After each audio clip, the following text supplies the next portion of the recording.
guests that are with us today. We have, and I also saw Melissa Harris, Mike Birchenoff, Stuart, Island, Carmen, please stand. And our school board, fully funded budget this year from our city. Let's give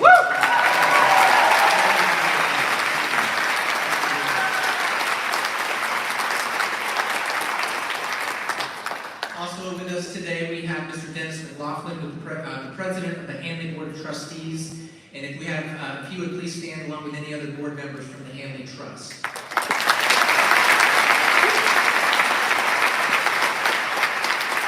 We have Ms. Madeline Rodriguez, the president of the Winchester Education Foundation. Please stand.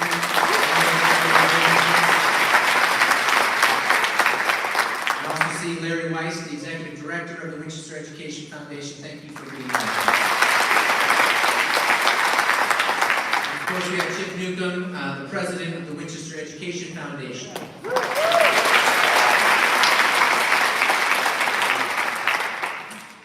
Our first speaker tonight this afternoon is Dr. Brian Pierce-Gonzalez, the vice chair of the Winchester Public School Board. While he comes to the stage, let me just say a few things about Dr.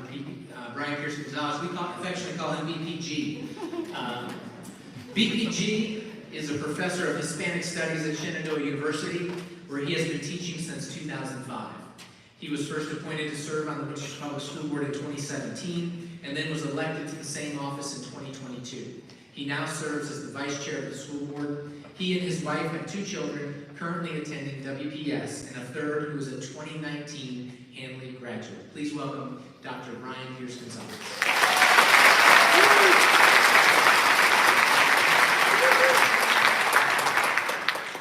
Hello, everyone.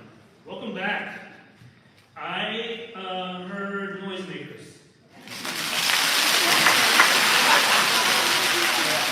I can't see because of the light in my eyes, but I hear them coming from over here. I was trying to pay attention.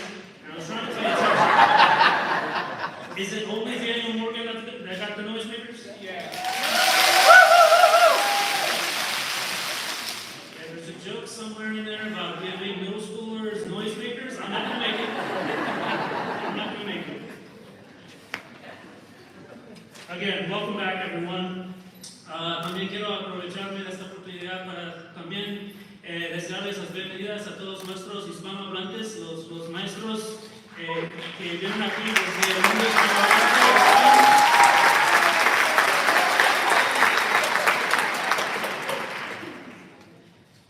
Now I'll go back to English. You all, as I can't see you right now, but when you were coming in, I was making a note of everybody looking so lovely, and maybe even a little suntan, some of you. You look very well rested. I like to think that I get a chance to sit out in the sun a little bit during the summers as well. Some of you know of my alter ego, Summer Brian. I think Chip is my #1 fan. We're good, Chip. I'm not going to go into the whole Summer Brian thing, but I think we all have summer versions of ourselves as teachers. I'm a teacher, I should let you know. When the summertime comes, I get super excited. Honest to goodness, I get super excited on December 21st because I know it's the shortest day of the year, and come December 22nd, the days start to get longer. And I'm just like, let's go summer, come on, bring it on. These summer versions of ourselves, or at least my summer version of myself, I like to play it up on social media. And you'll see me having a beer at a brewery at noon on Tuesday, or you'll see me at the beach with my kids or my friends. You'll see me shopping for my latest Tiger shirt. This one, I really like this one. And these summer versions of ourselves, I think, are really important, but so is the school year version of ourselves. I make fun of the school year version of myself on social media, but if I'm being honest, that's my life calling, that's what I do. That's what brings me joy, and it gives me the quality of life that I have. I think our children also have these dual personalities, the school year versions of themselves and then the summer versions of themselves. I don't know your kids or the students that are going to be in your classrooms necessarily, but let me tell you about my two youngest children. They are bored. They're over the summer. They will never say this to you, but I'm here to tell you. They're at the point of the summer now where they're coming to me at 2 p.m. on, like a Wednesday. Dad, I'm bored. I'm like, really? Go find something to do. Go walk around with your friend. Go do something. They're old enough now where they can walk around. No, I don't want to do this. I don't want to do that. They're sick of going to the pool. They're done going on hikes with Dad out in nature. They need that intellectual stimulation again. They need that academic challenge once more. Again, they'll never tell you that, but I know when they come home on that first day of school, it's going to be nothing but smiles. And let me tell you about this teacher, and I sit next to my best friend in this class, and I got to see Principal so-and-so. They're eager to be back in the classroom, back with their friends, and I think most importantly, back with you. So, Summer Brian, I always give him maybe a bit more, but I give him a death notice on Facebook every August. I would never do that to you guys, but I know there are Summer Danielles here, and Summer Nicoles, and Summer Jeffs, and Summer Debbies, and they're all awesome, and they're all necessary, and we love them dearly, but so are the school year versions of yourselves. Our kids need those versions of you, and they're ready for that. So thank you again, welcome back, and make yourselves known. Come say hi to a school board member every once in a while. Thank you guys.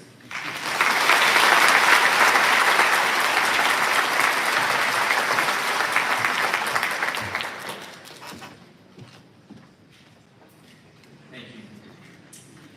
At this time, I'd like to invite Council President Kim Herbstreit to the stage. While she's making her way up here, let me tell you a little bit about her. Ms. Herbstreit is a local small business owner operating, that's not true anymore. You're now with Habitat for Humanity. Okay. Ms. Herbstreit is the CEO, is that right, of Habitat for Humanity.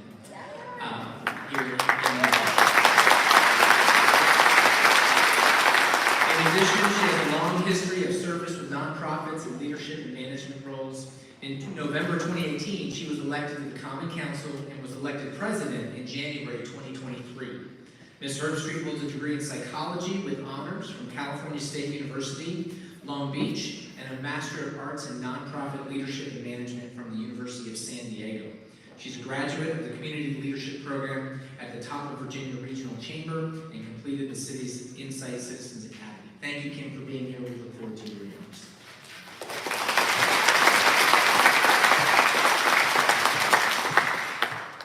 Well, good afternoon, everyone. On behalf of the mayor who couldn't be here, but sends his wishes, so on behalf of the mayor as well as city council, I want to say welcome back. I also want to say thank you to each one of you for choosing Winchester to be your place to teach and to work with our students. Your dedication, commitment, and determination to provide the best education for our students is seen, it's valued, and it's appreciated. And I would echo what Jason had mentioned earlier with regards to really seeing and valuing and appreciating all that you do and the importance of the education for our students. City Council did fully fund the school board's request this year, which in my time on council,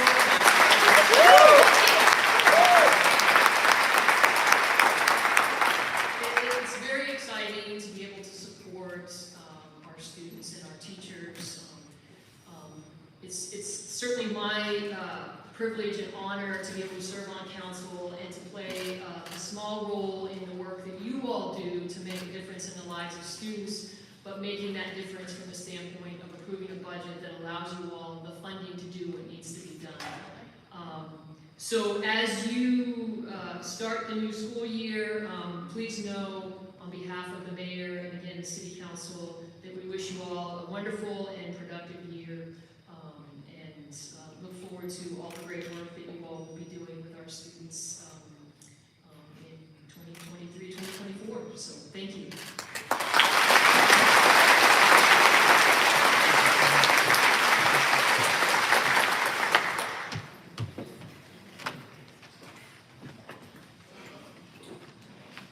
In a moment, we are going to invite our Teachers of the Year up to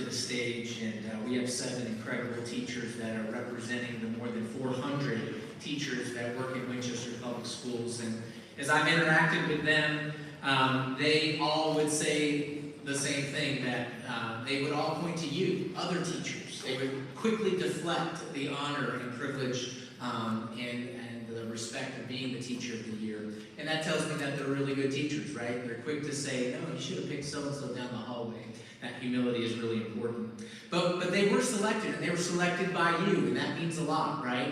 And so I'm going to ask them to come to the stage, and when you do come up on my left, your right, and stand in the middle there, collectively we'll get a picture together, and then we'll call our division-wide Teacher of the Year, indeed the Virginia Teacher of the Year.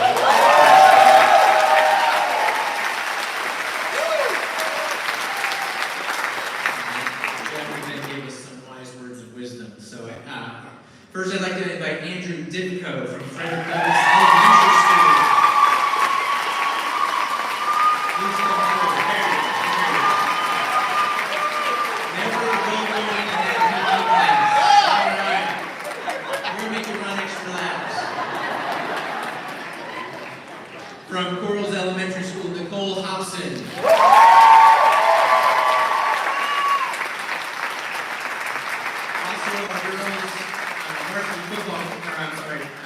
Soccer coach.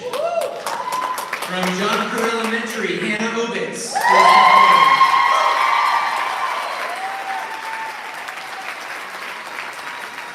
And from Virginia, the one and only preschool maestro, Troy Phillips. Best player in the building. And just for the record, Troy is a Buffalo Bills fan. From Daniel Morgan Intermediate School, Morgan Neese.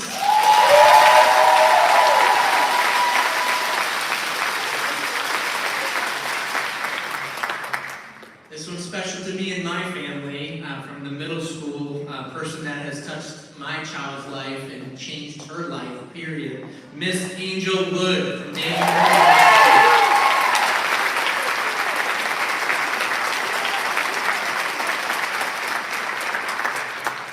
And last but not least, it is my distinct honor to invite our Division-wide Teacher of the Year, the Region 4. Let's just remember, Region 4 is the biggest region in the state. It includes Alexandria, Arlington, Fairfax, Loudoun, Prince William, Frederick County, Shenandoah County, Winchester City, Clark County, etc.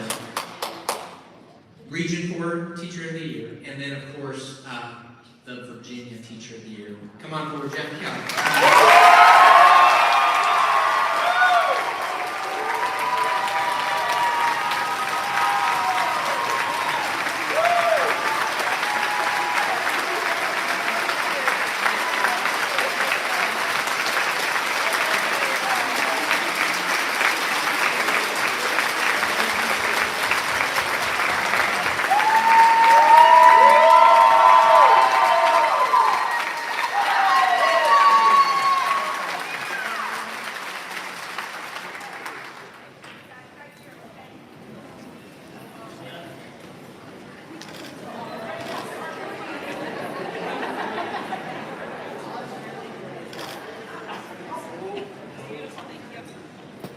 Y'all can have a seat as I invite Jeff here. As he's coming forward to make some comments, let me just say a few personal words about Jeff. Jeff epitomizes what I love to preach about, right? For teachers, for leaders, press, and community. And you're going to hear me talk more about it. I'm going to talk about it every year.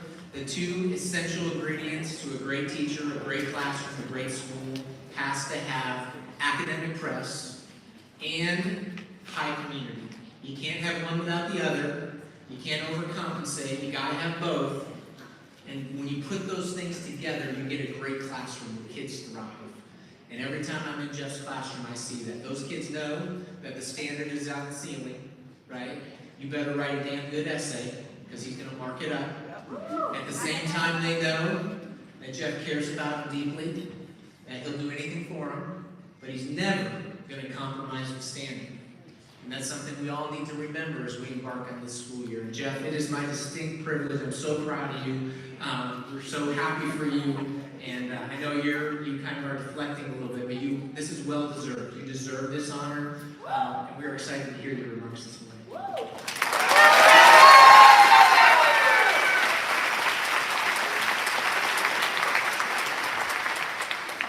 As I was coming down the aisle, Maggie said, "I know you just love this." Very true. Good afternoon. Thank you seriously for the kind words. They feel a little over the top sometimes, but I really appreciate it. And for the opportunity to talk and to share just a couple of words today. Before I start, I just want to be clear in how sincere my thank you is. Not just to Dr. Van Huckelen for the kind words, but to you, to my WPS family. When I started at Hanley 16 years ago, on a one-year contract, by the way, I was only going to be here for 1 year. The HR director then was Rick Till, and he told me his expectations. He said, are you moving to Winchester? And I said, no, I'm probably going to stay in West Virginia, live with my parents, and save some money, and then I'm getting the hell out of here. And he said, absolutely not, absolutely not. I expect you to move to Winchester, to become a part of the community. If you're a churchgoer, I expect you to go to church here. If you like to go out to restaurants, I expect to see you at restaurants here. I want to see you downtown. I want to see you at football games. You need to become part of the community. You're part of the Handley family now. And I thought, what a crock. But since then, I have learned how true this is, this idea of the Handley family, and really the WPS family. Over the past few months, as all this Teacher of the Year stuff has unfolded, I've just been reminded of it over and over again. The words of encouragement, the words of support from you, from students, my current students, some of whom got together, went to a bakery and had my face put on a cake. But also to students I haven't seen since my first year here, and parents of those students, people I don't know sending me cards and emails. So thank you for that, and I promise I'm going to continue to work hard to make you proud and to represent our school division well. But another reminder of this tradition of community and support took place here yesterday, in this very auditorium and in the wooden hallway and in the commons area around us, as decades worth of educators in the long maroon line, as Mr. Gowdy would say, assembled to celebrate Handley's centennial. And during that program, 5 educators representing more than 150 years of collective experience reflected on their time here at Handley, stopping to focus on their favorite memories and to linger on the things that gave them purpose, that brought them back to Handley day after day, year after year, even when it was hard. And it was clear really quickly to see that these 5 individuals aren't just teachers, they are natural mentors. They quickly, without prompting, without a question being asked, began to offer advice to new staff. Former Handley AP, coach, and Hunter Maddox Hall of Fame inductee Brenda Neal said something that really stood out to me. She said, quote, "You know, this job is really hard, but you have to choose to create your joy." And as I sat down to write this last night, yes, last minute, right, what I tell my kids not to do, I kept coming back to those words. You have to choose to create your joy. They are simple, but powerful, and difficult too. It's difficult to choose to create your joy sometimes. But I'd like to kind of play on that theme for just a minute. Choose to create your joy. I would submit to you that joy is in fact a choice. Take, for example, this luncheon yesterday. It would be easy to grumble about spending 2 hours at a luncheon and a program, given all the demands on our pre-service time. There were, and in my case still are, syllabi to write and lessons to prepare and Canvas pages to set up, and y'all know the laundry list of stuff still to do, right? So it would be easy to focus on all those tasks. But what if instead of focusing on those things, just for the moment, we choose to create our joy by talking to a retiree we never met before, hearing their story, and learning something new? I was fortunate to do that. I met someone new yesterday. I've already forgotten her name, and I'm really sorry. But she is one of the founders of Hanley's theater program. She was so excited to tell me about where her classroom had been and how she grew the theater class from just 7 students in her first year to having 3 sections of theater by her second year. How she helped put on one of the first major theater productions in WPS history. It was a great conversation, and I left lunch just feeling happy, excited to get to work and to carry on her legacy. Choose to create joy. But what if we made joy a variable? Mr. Campbell, I'm using a math term. I think I'm using it right. Okay? I'm a humanities guy.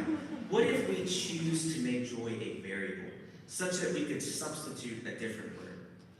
So you might choose to create hope. Could we do that? What might that look like in our classroom? Could we audit our lessons, our disciplinary practices, our late work policies, our grading practices, our attitudes, our rhetoric, the relationships we have with students, and look for those opportunities to choose to create hope? What might our year be like? What might our impact be if we choose to create hope? Or choose to create love? What if we grounded our decisions, our day-to-day choices, in a commitment to creating a more loving world, recognizing that it is our responsibility to embrace every student who walks through these doors, to meet them where they are, to love them for who they are? How might our students respond to know they're loved simply for being who they are? What if we choose to create love? Or what if we choose to create a just society? Reading the news, it feels like our world is becoming a less just place every day. So what if we choose to reject that fear and hatred that our students are encountering on a daily basis? And what if we do it boldly too? I posit that if we are to choose to create a just society, we cannot do it quietly. It's not enough to privately be an ally of our students, all the while following hateful mandates that target vulnerable individuals through dehumanizing practices, restricted curriculum, book banning, rewriting of our history, and all this junk we're reading about every day.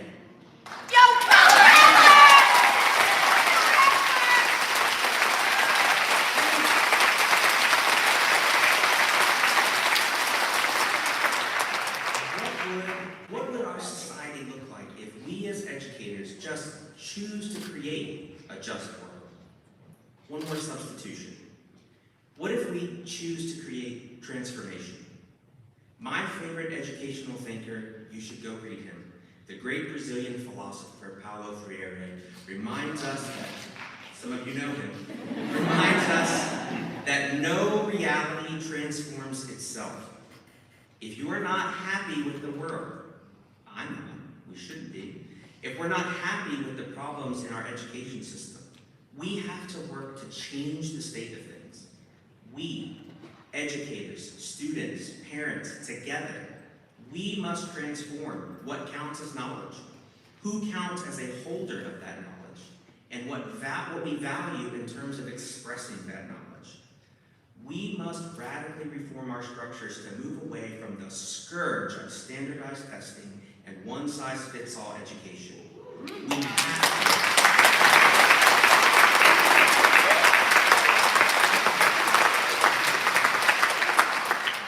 We have to embrace the belief that to teach is, again to quote Freire, quote, not to transfer knowledge, but to create possibilities. So what if we choose to create transformation that empowers our students to own their learning, to tackle the big problems of our time, and to create a better future? And we could go on, right? Think about the other variables you could substitute. What else could you choose to create? I recently read an article, and it was like a clickbait kind of article. It was not like some scholarly thing. But it said that teachers are exhausted because we have decision fatigue, that we make more decisions per day than any other profession. And I have no idea if that's true, but I do know we make a lot of choices. So I suppose what I want to leave you with is this. You have tremendous power. not in the halls of Congress, maybe not in city council, but you do have power right here in your role as a teacher. You have the power through your many decisions. So as you start the year, think about how you will use that power. In working through these countless decisions, think about what you are choosing to create. I wish you all a fantastic year. Thank you.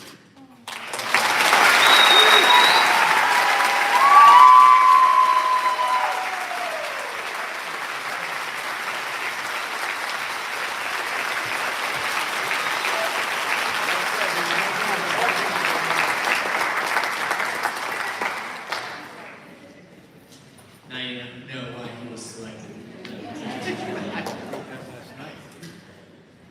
All right. Our next guest is the WEF Winchester Education Foundation President, Madeline Rodriguez. Please come forward. Ms. Rodriguez is here to present the Come Back to Teach Awards, grants to teachers. Ms. Rodriguez has been a member of the WEF for 9 years, currently serving as the president. She's the mother of 2 Hanley students, and she's a proud product of the Winchester Public Schools, who considers it an honor to serve this community and WPS so that we can focus our efforts on projects that most impact all students. Maddie, we look forward to your remarks.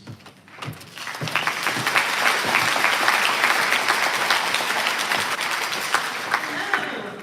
It's my favorite time of the year. I get to give away some money. Who wants money? Yes. As mentioned, I'm with the Winchester Education Foundation. I'm the president, and I'm also a parent of 2 Hanley students, a 10th grader and a senior. And I don't want to talk about that because I'm going to cry. But I do want to just take a moment to say thank you to every single teacher that has crossed my child's path. From kindergarten on. You guys have been an instrumental part of her journey and my journey, so thank you. When Mr. Keller was talking about power, I feel that every single teacher used their power to impact my child, and well, both of my children, but particularly my senior, so that she has a clear path and understands what she needs to do next, so thank you for that. Under the Winchester Education Foundation, one of the parts of our mission is to support you. And so we get to do that today by presenting the Mindy Lloyd Scholarships. And in order to bolster teacher recruitment and retention, the WEF established grants to award to Hanley High School alumni who are new or returning staff in the Winchester Public Schools. These grants are made possible by the foundation through funding provided by the Mindy Lloyd Trust. Mindy Lloyd was a 1974 Hanley grad who passed away in 2016. She left behind an endowment to create scholarships for Hanley graduates. The first grants were awarded in 2018, and to date, including today's scholarships, we have awarded $135,000.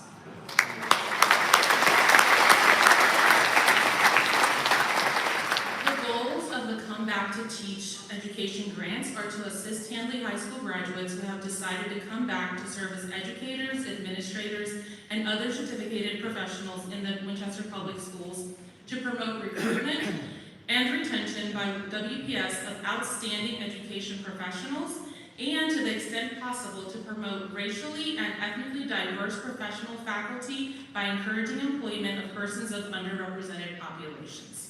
Today, I am proud to announce the names of 5 members that will be receiving these grants for a total of $22,000. So I'm going to ask Larry Weiss, our Executive Director, to present those to you today.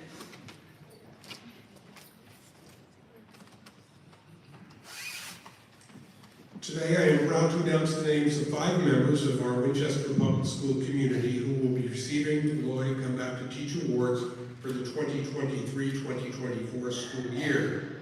As I announce your names, I would ask you to follow the precedent, come up to the left side of the stage, and we will ask you to remain for a group photo.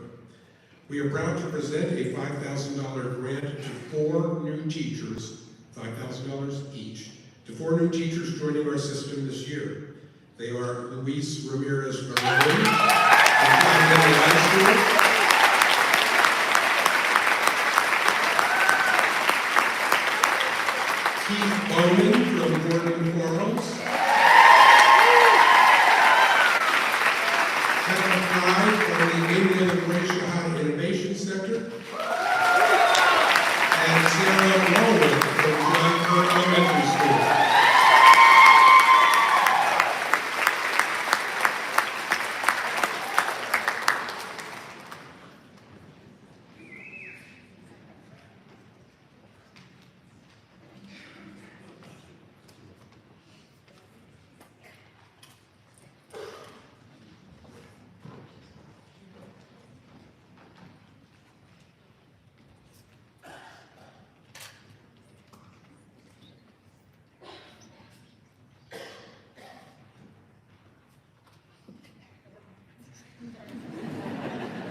So we have 3 of them for today. And we will ask them to stand.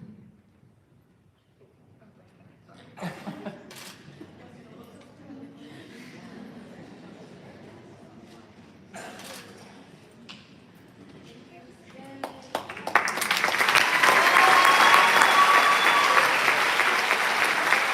we also have a $2,500 grant award to a staff member who has already been working for Winchester Public Schools, and she is Alexandra Hoxton.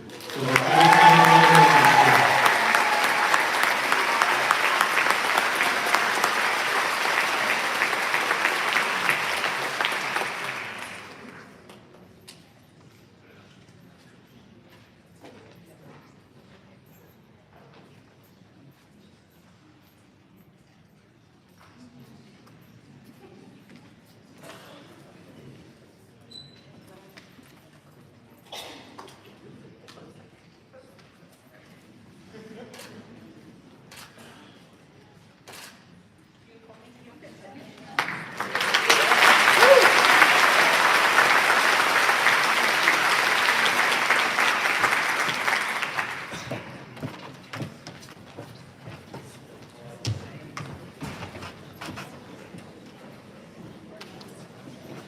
I would add that in our high school, with our Teach for Tomorrow program, we certainly talk about this scholarship with high school students as they consider going into education. I think this year we have close to 20 high school kids involved in that program. They will be at the elementary schools volunteering or working in the classrooms, learning about the teaching profession. And I'll take this moment to remind us as educators that our profession needs hope, in the words of Jeff. Our profession needs joy. Our profession needs to be bolstered, and that has to come from us. And so our kids are watching. They're watching as you teach, they're watching as you interact, and they're watching your demeanor and how you go about your job. And the question is, do they look at you and say, man, I'd love to be a teacher, that'd be a great job. And I hope they do. I hope you're choosing that, because our kids need to see that. A lot of our kids could be great teachers. Sorry for the sidebar, but we'll get on with our program here. Thank you. At this time, I would like to invite Chip Newcomb to the stage to present the Friend of Education Award. Chip is the president of the Winchester Education Association. Mr. Chip Newcomb is entering his 18th year of education. He's been with WPS since 2014, teaching English at Hanley High School. Prior to teaching in Winchester, he taught in Frederick County, Maryland, at Brunswick High School, and Ligonor High School. More recently, he began teaching a class at Hanley called Teachers for Tomorrow that seeks to train the next generation of teachers. He has 2 children that will both be at Hanley this year. He has been the WA president since 2022, and his goal is that the role is to advocate for the staff of the Winchester Public Schools and keep an open line of communication with City Council to make certain they understand our needs both as a school division and employees within the system. Chip, we look forward to your words.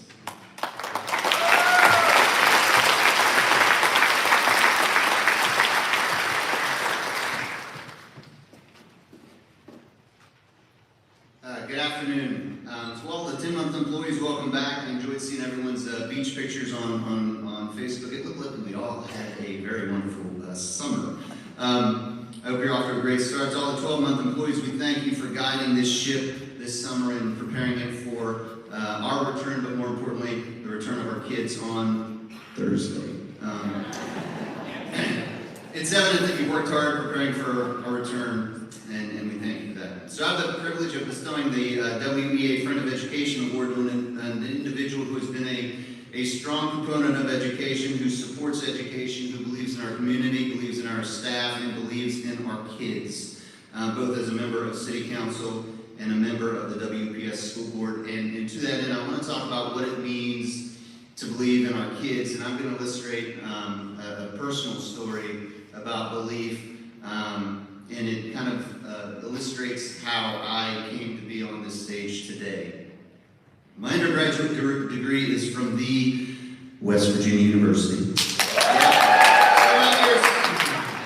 So after the kicking the tires of a few majors at WVU, including acting, I'm not Tom Cruise, I found myself in a bit of academic trouble. I was on after a couple of terms after my troubles kind of began to culminate and became a serious issue, I received a letter. And that letter essentially said that I had been kicked out of WVU.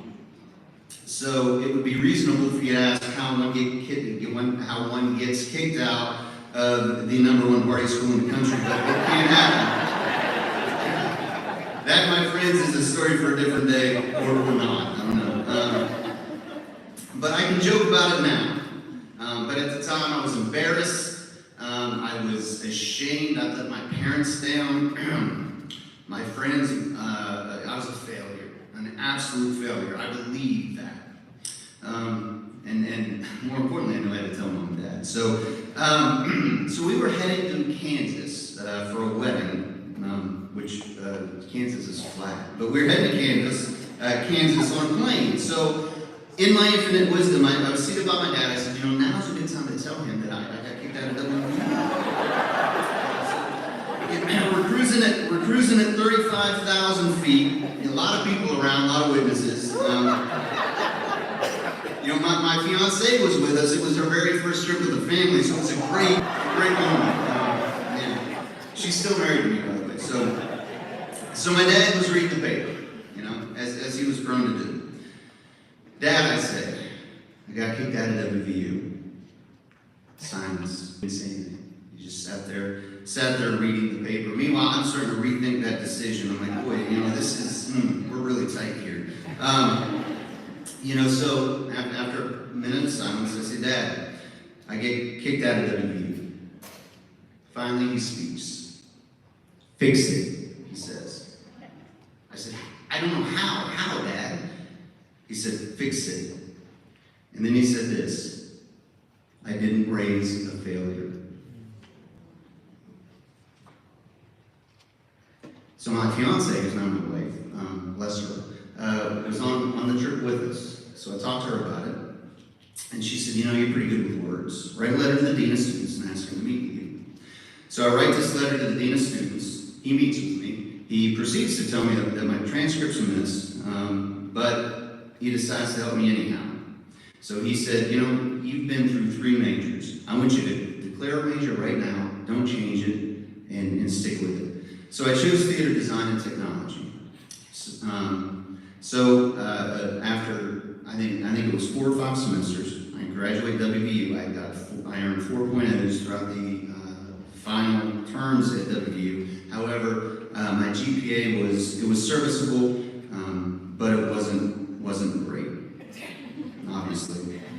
So I kicked around the theater scene in DC for a little bit, Washington DC actually for a little bit, and then I became kind of a recording engineer for a books on tape company.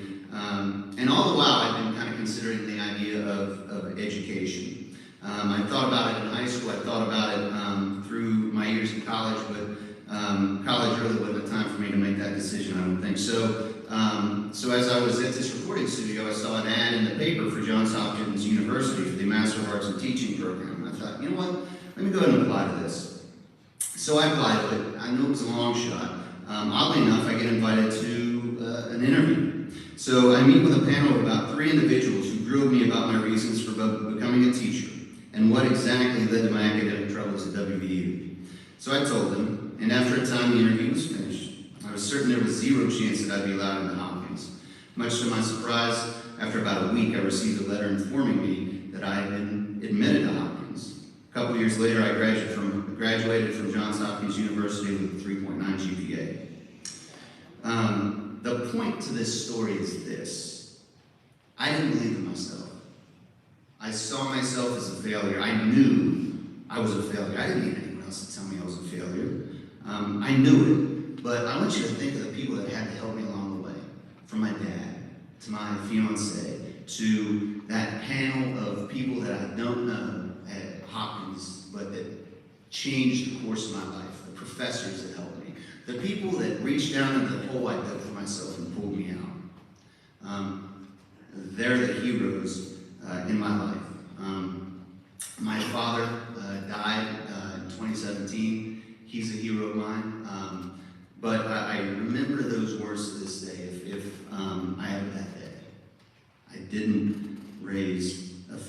So believe in our kids.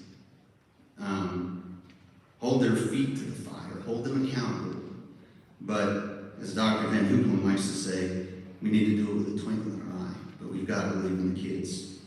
Today, I want to introduce the recipient of the WA Friend of Education Award who believes in our kids, who believes in our staff, who believes in public education. He's been on the Winchester City Council since November 2020. Prior to that, he served on the Winchester Public School Board for 8 years.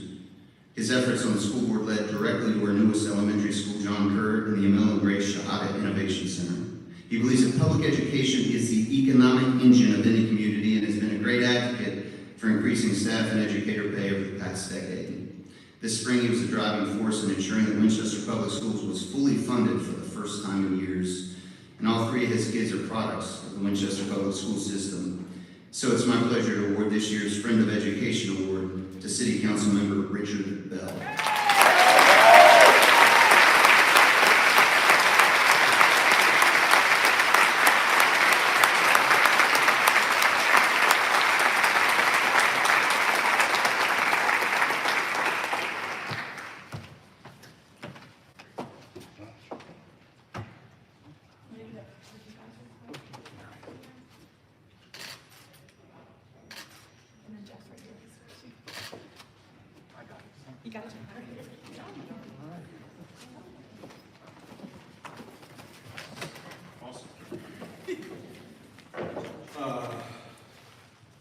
I'm overwhelmed, really.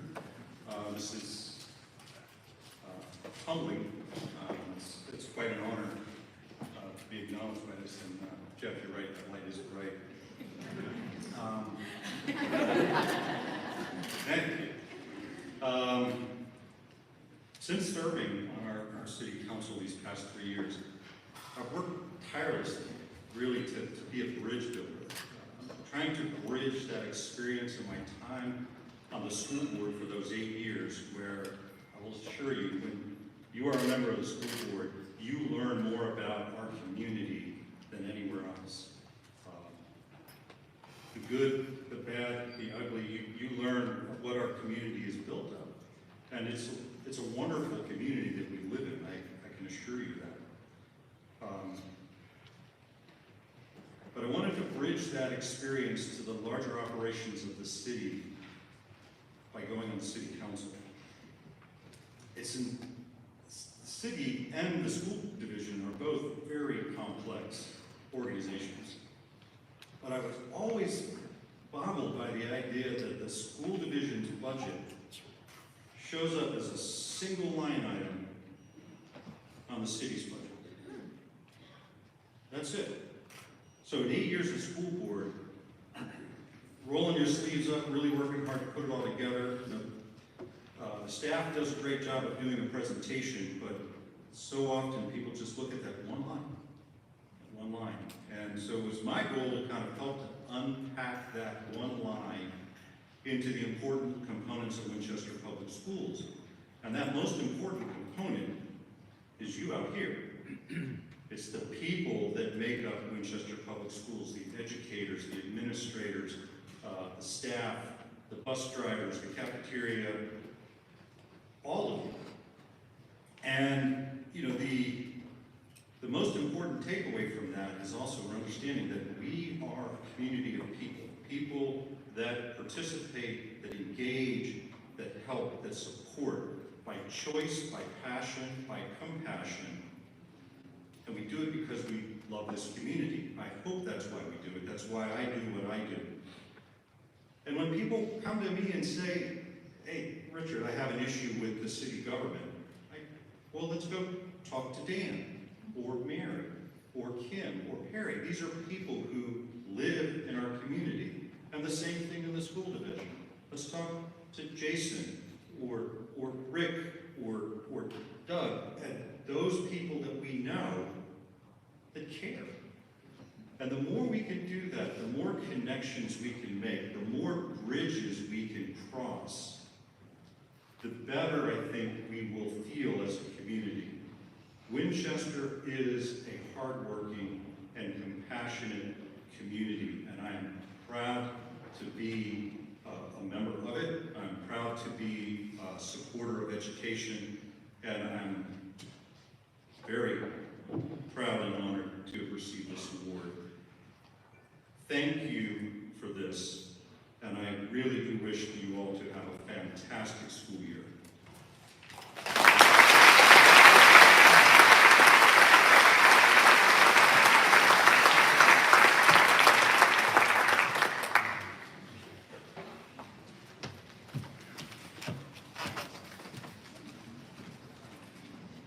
Thank you. All right, we have a couple more awards to give out, and then I've got like a 47-minute speech, so we're going to. This next part is a really special time where annually we present awards to 3 individuals who are not teachers, who are not certified professional staff, that work tirelessly with our kids and for our kids. And so it's my distinct, I can't wait for this part. So this is our Excellence in Service Award. Let me tell you a little bit about that. The Excellence in Service Award has been established to recognize an employee who is in a position other than teacher, librarian, guidance counselor, administrator, or other position requiring a Virginia certification. The honoree is that person whose selfless service inspires others. The Excellence in Service Award is presented annually to honor an individual who exhibits one or more of the following traits. Number 1, goes above and beyond the requirements of his or her job to improve the climate, culture, and environment of the school and/or school division. Number 2, effectively communicates with students, staff, and parents in a positive, helpful, and friendly manner. Number 3, is recognized by others to be outstanding in his or her area of expertise. Number 4, consistently contributes to the success and growth of colleagues and/or students. And last, exhibits an excellent work ethic and is a role model to others. Nominations were accepted at the end of last school year, so this was chosen by all of you in this room and reviewed by a selection committee. 3 awards are being presented this year. And the first one goes to colleagues of our first recipient say she constantly goes above and beyond to help teachers and students. She is caring and compassionate toward everyone she comes in contact with, and will do whatever needs to be done to ensure students get the help and resources they need. She brings a positive and loving energy to her building, and they are better because she is there. We are forever grateful for John Kerr Elementary School teaching assistant, Penny Gale.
Recipient is reported first and foremost to have an awesome, positive relationship with all of her students.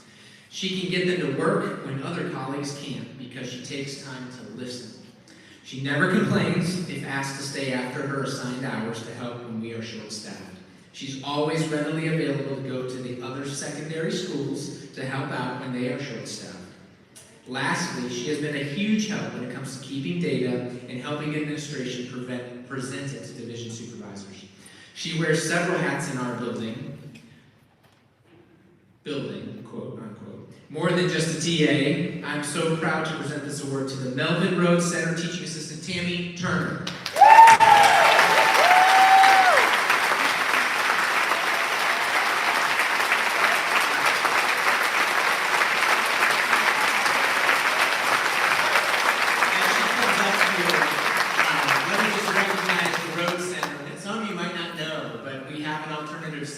Serving 7th through 12th grade students. It's in a quad behind the Innovation Center.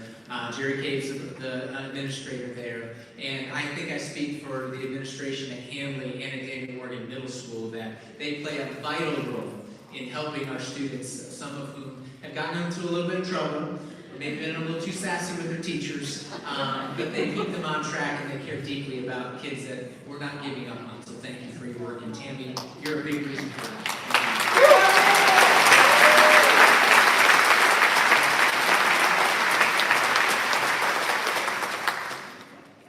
I forgot to give you your.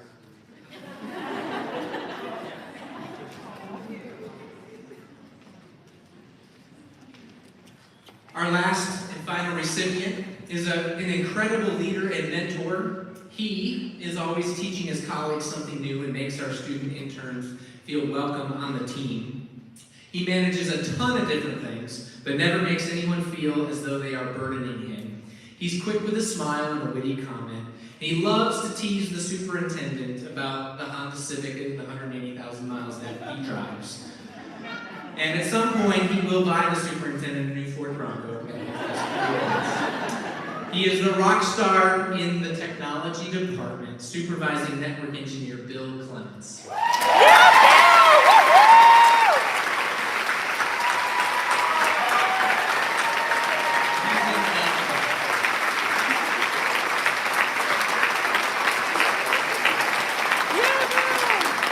As Bill makes his way down here, I think, when I talk about our technology department in general, it's two things. One, there's just always a service with a smile. They never make you feel stupid, right? And things just work, for the most part. But they work. And I know many of us have worked in places where technology was a curse word. But that's not the case here. It's because of the dedicated leadership of Bill and Aaron McBride and the team that they have around them. They do great work. So as Bill runs down the aisle here, let's get into that.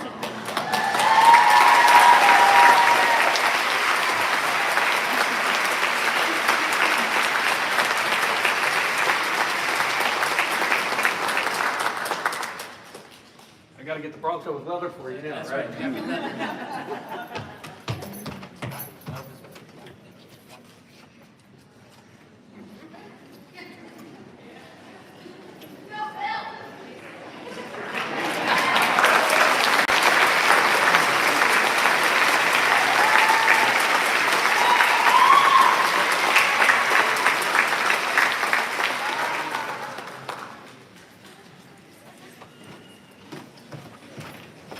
We have one last presentation.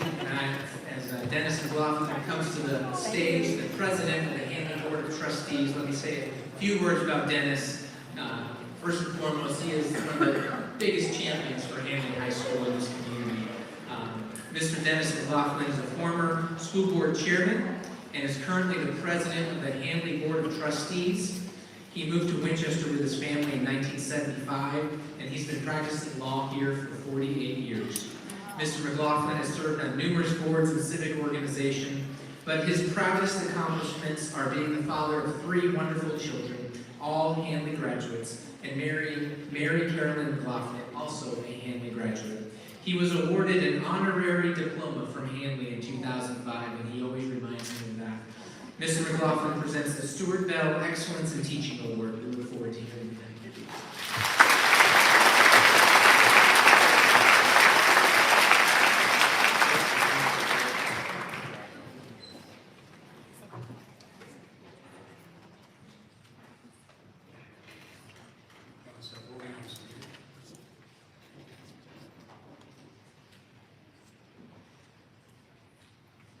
Good afternoon and welcome, teachers, administrators, staff, and honored guests. It is my privilege to be here this afternoon as chairman of the Hanley Board of Trustees to present this year's Stuart Bell Excellence in Teaching Award.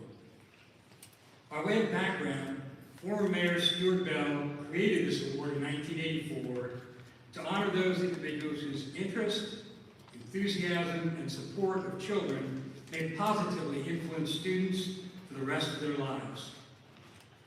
Individuals eligible for selection include classroom teachers, librarians, and guidance counselors who are employed by Winchester Public Schools under criteria which emphasize 4 standards: the individual successfully reveals to students the nature and possibilities of the world in which they live, helps maturing students discover their own interests and strengths and weaknesses, challenges each student to adopt standards and goals for a productive life suitable to his or her interest and capabilities, and assist and motivate students to develop accordingly. If there are any former recipients of this award here today, I would ask you to please rise to be recognized.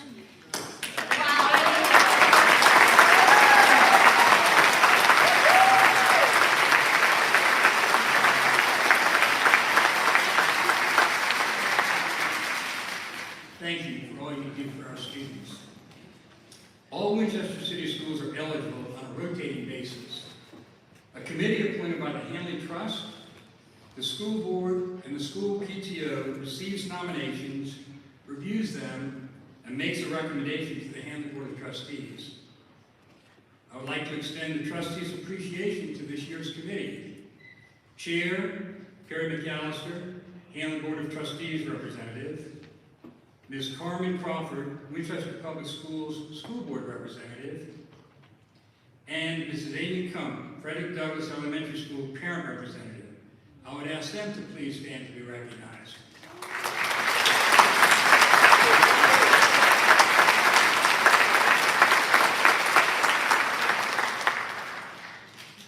In addition to this plaque, the recipient's name will be placed on larger plaques in the Winchester Public Schools Administrative Office and the Hanley Library, joining previous recipients. Also, more importantly, this check in the amount of $4,000 will be given to the recipient for their personal use. The nominating committee wrote, the nominee provides a rich and engaging experience that allows gifted students to excel in an environment that promotes critical thinking, cooperative learning, and problem solving. The nominee received multiple endorsements from parents, one noting she engages in a deep way with students, makes learning fun for kids, and through learning, makes every child confident with their own talents and gifts. Another parent described our nominee as someone who presents lessons which are engaging and accessible to all students across the spectrum of learning, not just gifted students. And another observed, her enthusiasm for all things science is infectious. My kids adore her. After working in the Frederick County school system for 15 years, our nominee joined Frederick Douglass Elementary School staff, teaching 4th grade for 1 year and 3rd grade for 4 years. One of our nominee's strengths was project-based learning, so when the STEAM teacher position became available, she was deemed to be the perfect fit. So during the last school year, she started as a STEAM teacher. On a daily basis, our nominee engages students in projects such as creating videos, robotics, and coding. In addition to serving as a STEAM teacher, she serves as the gifted chair and gifted teacher. She provides a rich and engaging experience that allows gifted students to excel in an environment that promotes critical thinking, cooperative learning, and problem solving. All agree today's nominee is an integral part of the success at Frederick Douglass Elementary School. Ladies and gentlemen, it is a pleasure to recognize an individual who has earned this award and the respect and recognition associated with this distinction. The 2023 recipient of the Stuart Bell Excellence in Teaching Award is Joy Cusick.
But it is a moment where, as we conclude this time together, I'm very jealous of this moment. It's the one time a year that I get to stand in front of all 750 employees, give a little charge for our work, and hopefully ground us in high expectations of what we expect out of ourselves and others.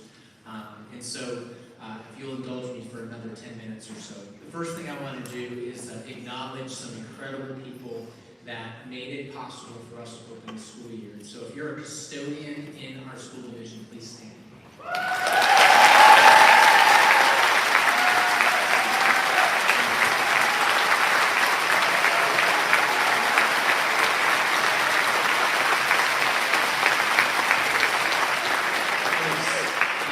Our custodians work nonstop, and they make our environment look great. In fact, we were analyzing statewide survey data this summer, and when the question about physical environment, we are head and shoulders above the state average, and it doesn't surprise me, because when I walk through our facilities, we have wonderful facilities, but we maintain our facilities, and that is in part because of our incredible custodians. So be sure to thank them for their hard work this summer. The second group I want to acknowledge is the maintenance crew. If you're on the maintenance team, please stand up. We have a wonderful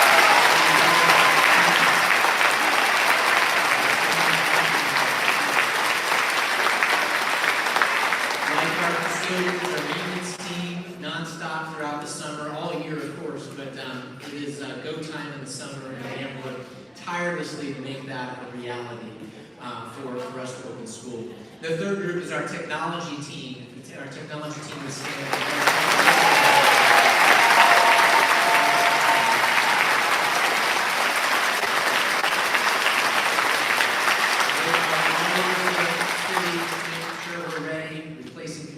re-imaging, I don't even know the technical terms that they do, but they are non-stop throughout the summer. So I say all that to say, let's remember those that made this opening a possibility, and be grateful and thankful to those that are making that happen, that really, truly work behind the scenes. They don't do it for accolades. They come here, they keep their head down many times, they do their job with excellence every single day, but they deserve our thanks, and they deserve a thank you.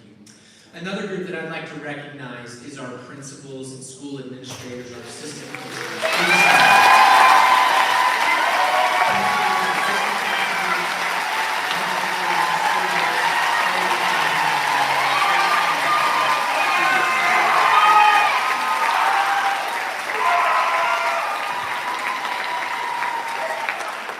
Folks, those of us who have been in the business long enough know that superintendents come and go.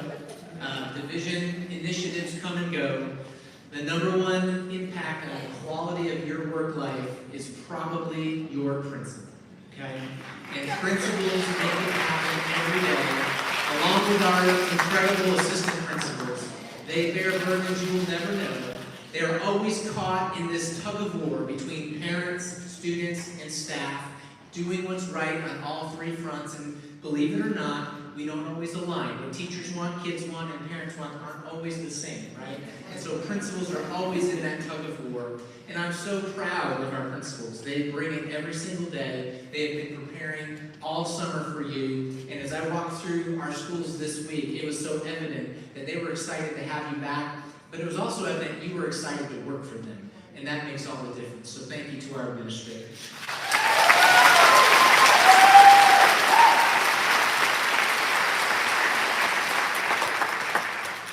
There's a lot of other 12-month employees that made it happen, division personnel, curriculum and instruction, my team, a lot of leadership at the division level to make it all happen.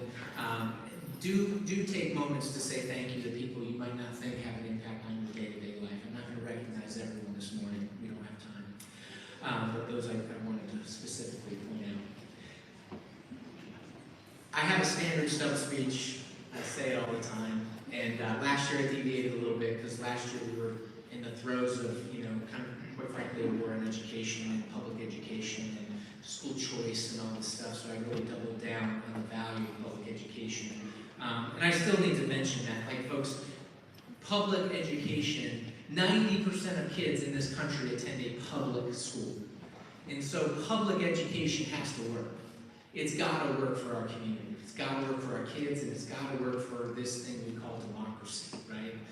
It is the one place left on the planet where everybody still comes together. We self-segregate. That's a human thing that we do. We self-segregate by socioeconomics. How much house can you buy, right? That's going to segregate society. We self-segregate by religion. And within religion, right? Not just Islam, Judaism, or Christianity, but even within Christianity, we have 100 different sects. We self-segregate by that. We self-segregate many times by race and culture, right? It's somewhat natural. And it's a challenge to cross our differences as human beings. It's challenging to be uncomfortable with people that you don't understand. You might not understand where they're coming from, or their culture, or the food they eat, or why they think a certain way, their value structure. And so that's very challenging. But if we don't do that as a society, then our society will crumble. I'm convinced of that. I think we see little pieces of that. And so, to me, that's why public education is more important today than it has ever been. Because in our schools, kids come and families come from all walks of life, right? You see it. And in that public school setting, they are interacting with each other. They are learning about each other. And they have different religions and different cultures and speak different languages, right?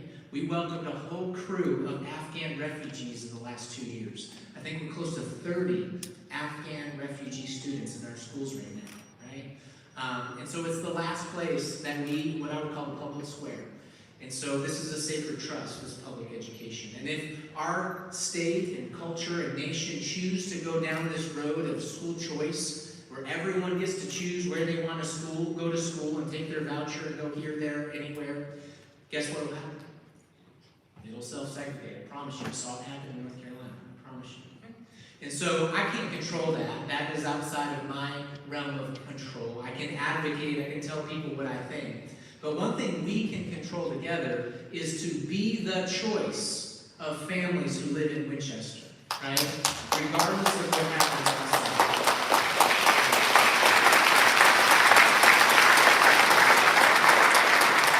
Our reputation matters. How we treat kids matter. What students say when they go home at night and have dinner or talk with their parents about their school day matters.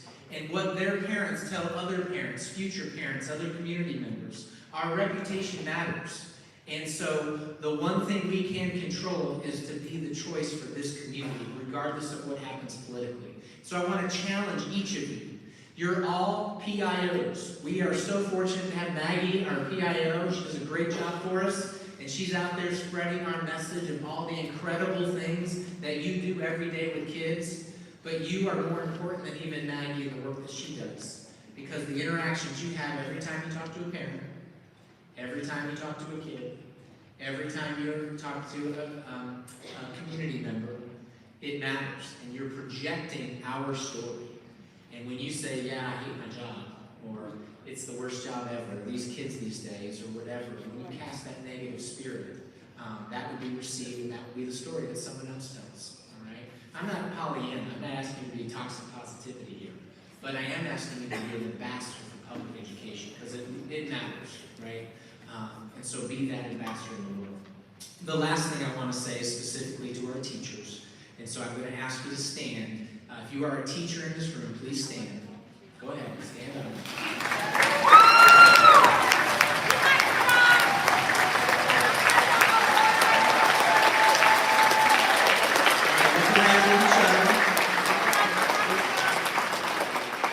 Stay standing for just a moment, then I'll have a seat and I'm going to talk at you a little bit.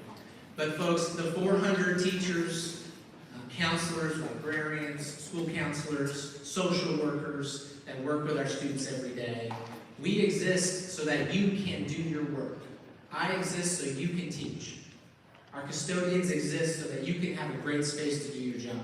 We are here to support you in the classroom. And we want you to have the best teaching experience that you can have. Now, I'm not going to say it's going to be easy, but we're here to help and support you in your job. Without you, this doesn't happen. And I want to say from my heart and from the heart of this community, thank you. Thank you for what you do every day with our kids. Sometimes you got to put that face on. You might not be feeling it. You got to fake it till you make it sometimes, all right? But what you present to our students matters. And I want you to have a great year and know that we're here to support you. So thank you.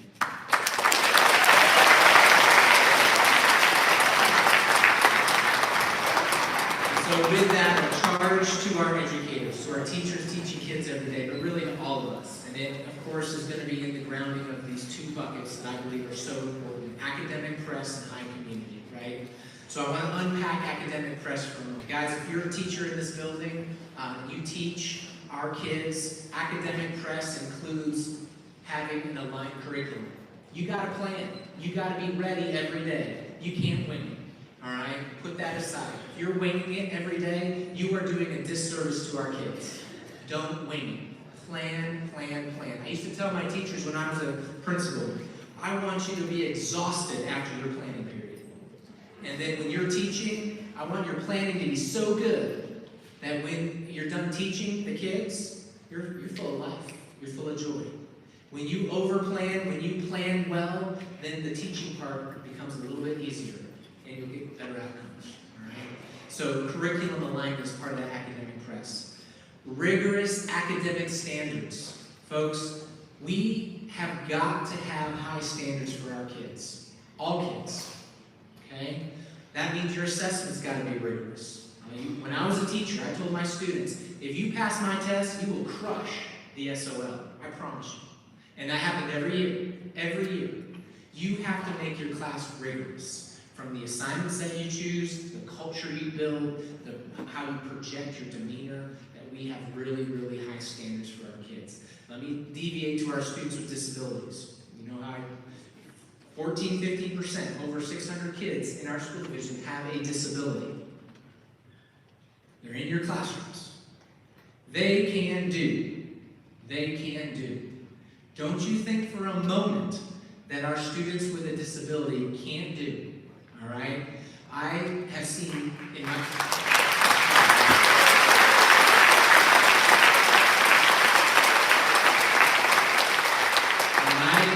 26 years, I've seen the poor baby syndrome more than I care to see again. Poor baby, right? That doesn't help anybody. It doesn't help anybody. Okay, so our students with disabilities can do, and I expect you to have high expectations for them. All right? 80% of students with disabilities, 80% have IQs within the normal range. Did you know that? They have IQs like you and me. They have a disability, but they have brain power. All right? They can do. So help them do. Unpack that learning in a different way, right? Help them overcome their disability. I don't want to say overcome maybe, but help them manage their disability with the accommodations and things that we have for them, teaching things a little differently, but I promise you they can do. All right? Academic press also includes engagement. If you're boring as hell, they are not going to listen. Okay? So you got to have a little bit of acting going on, right? You've got to have engaging lessons. That doesn't mean everything's, coloring sheets and everything. We need rigorous instruction, but you have got to keep students engaged. Some of you do that through humor. Jim Gaynor does it through music that they don't even know, right? But you got to have something. You got to have a shtick. I hope you're experimenting with project-based learning because I believe that is an engaging tool for our students. But you got to have engaging lessons. All right, it comes down to these three things. Alignment, align it. If you shoot at the right target, you're going to be more likely to hit it. Rigor and engagement. If you do all three of those things, you're going to have a great year. At the same time, we talk about academic press, we also have to talk about community. Because if all you do is academic press, no one's going to care. You've got to balance that with the community that you build in your classroom. That nurturing spirit, right? That what I talked about with Mr. Keller. Kids have to know that you care about them. At the same time, you're looking at them with a stern face, right? I used to say my calculus teacher, she kicked my butt with a twinkle in her eye. I saw the twinkle, and I was scared to death of her, right? I knew she cared about me, but man, she wasn't going to let me get away with anything, right? Made me a better student and a better math student. You got to have both. And so on that community side, the kids have to know you care. Greet them at the doorway. Stand in that doorway. Say hello every single day, right? Know a little bit about them, right? Know a little bit about who they are, what they like, their interests. You know, ask them about what they did on the weekend without getting too much detail. You know? Good, let me take another side step. You ready? Careful of the boundaries, all right? High school folks, middle school folks, like, sometimes you don't want to know everything, okay? Know enough to know that you care for them. They don't need friends. They need trusting, caring adults, all right? They don't need friends. They got friends. So don't pretend for a moment that you're a substitute for their friendships. You're a trusting, caring adult. And so balance those two things and you're going to have a successful year. I believe that principals who balance those two things, and they're doing it with you, they're having community, they care about you at the same time. You're not going to disappoint Miss Hovatter, right? You want to show out for Miss Hovatter because you want her to be proud of you, right? So good principals do the same thing, okay? And if that's the culture we can build in Winchester Public Schools, we're going to have a great school system, which we already do. But those are the two values I want to leave us with today. I got a couple of housekeeping things. One is if you did get an award, you need to meet Maddie and Campbell out here for a picture. At the WPS backdrop. At the WPS backdrop, which is out in front, my bad, out front, okay? You don't have to go home, but you must leave campus and get out of here, all right? Have a great weekend. Enjoy it. We'll see you back here on Monday.